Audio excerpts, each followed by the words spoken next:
कहवा से कलसायावे कहवा के पानी जी कहवा से बुआया मैं कलसा भराम जी कहवा से बुआया मैं कलसा भराम जी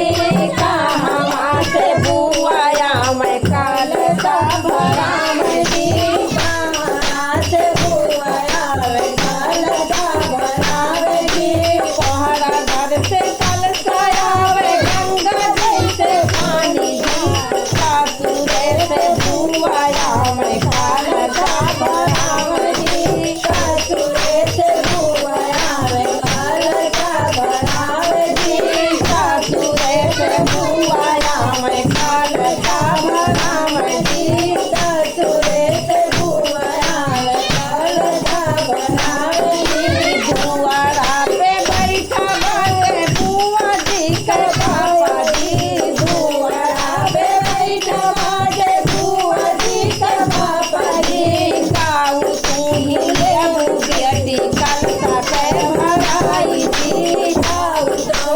लेबू बेटी कलसा के भराई जी काऊ तू ही लेबू बेटी कलसा के भराई जी काऊ तू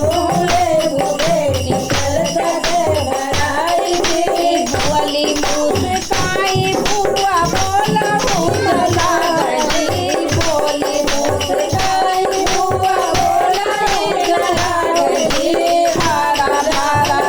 है पापा हमारा नाई